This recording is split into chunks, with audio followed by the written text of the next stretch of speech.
Hi అండి, నమస్తే. గోంగూర మిరపకాయలు పచ్చడి చేస్తున్నానండి. ఇందులోకి ఒక 5-6 కట్టలు గోంగూర తీసుకున్నానండి. శుభ్రంగా కడిగేసాను. చూడండి, స్టవ్ వెలిగించుకొని పొయ్యి మీద పెట్టేసుకున్నాను. ఇందులోకి అలాగే 1/2 కిలో మిర్చి తీసుకున్నానండి. ఇవి మొత్తం ఇందులో వేసి మూత పెట్టుకొని చక్కగా మగ్గనిద్దామండి.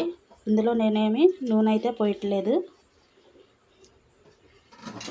ఇవన్నీ ఇందులో వేసేసుకొని మొత్తం మగ్గిపోయిన తర్వాత మీకు చూపిస్తానండి. చూడండి, మొత్తం వేసేసుకున్నాం కదా. ఇందులో నేను నూనె ఏం పోయలేదండి. ఇవి మొత్తం వాటర్తోనే ఉడికిపోతాయి. ఉడికిన తర్వాత మీకు చూపిస్తాను. మూత పెట్టేసుకుంటున్నాను. చూద్దామండి, ఉడికినాయేమో చూడండి.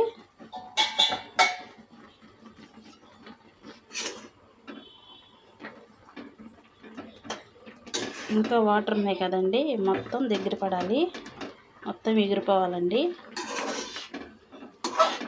మిరపకాయలు కూడా చూడండి ఉడికినాయి కదా.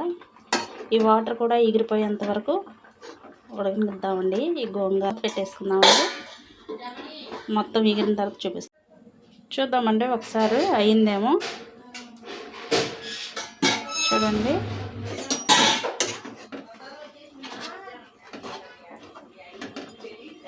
అయిపోయిందండి. దీన్ని మనం రోట్లో వేసుకొని రుబ్బుకుందాం. ఇందులో నేను నూనె ఏం వేయలేదండి. ఇలా కూడా చాలా బాగుంటుంది. చూడండి, రోట్లో వేసేసుకుందాం.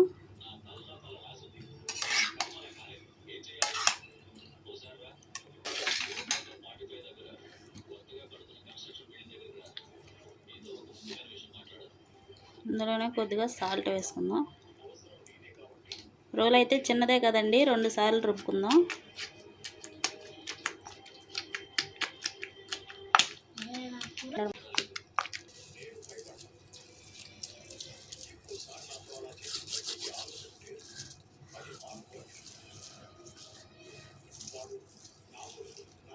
చూడండి, ఇందులోనే ఒక చిన్న ఎల్లుల్లిపాయ వేసేసాం.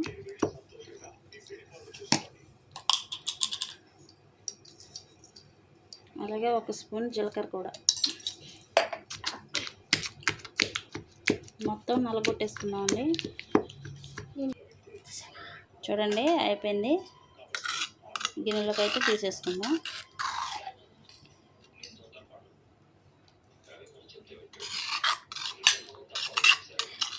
అది కూడా ఇందులో వేసేసుకొని రుబ్బేసుకుందాం.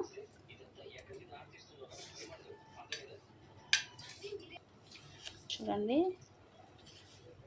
ఇందులోనే కొద్దిగా సాల్ట్ వేసుకుందాం. మొత్తం రుబ్బేసుకుందాం.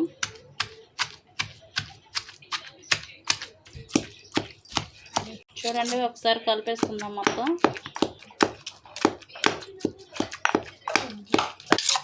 చూడండి, గిన్నెలోకి తీసేసుకుందాం. చూడండి, రెండోసారి రుబ్బింది కూడా తీసేసుకొని బాక్స్లో వేసేసుకొని మొత్తం కలిపేసుకుందాం.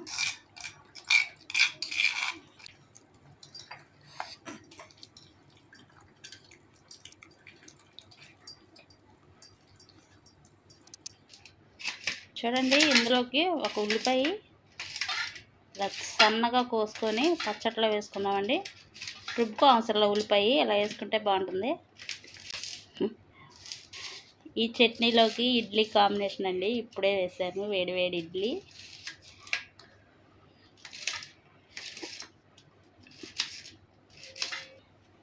ముక్కలు మొత్తం చట్నీలో వేసేసుకున్నాను కదా.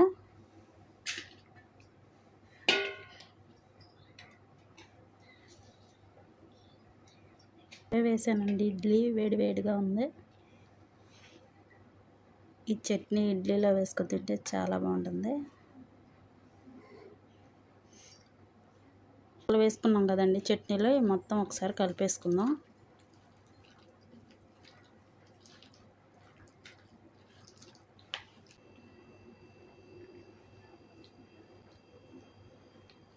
అంతేనండి, ఎంతో టేస్టీగా ఉండే పచ్చిమిరకాయలు గోంగూర చట్నీ ఇలా ఒకసారి ట్రై చేయండి, చాలా బాగుంటుంది. ఈ వీడియో మీకు నచ్చితే లైక్ చేయండి, షేర్ చేయండి, కామెంట్ చేయండి. కొత్త వారు ఎవరైనా మన ఛానల్లోకి వస్తే ప్లీజ్ సబ్స్క్రైబ్ చేసుకోండి. పక్కనే బెల్ సింబల్ ఉంటుంది, క్లిక్ చేస్తే నేను ఎప్పుడు వీడియోస్ పెట్టినా మీకు నోటిఫికేషన్ వస్తుంది. Thank you, bye.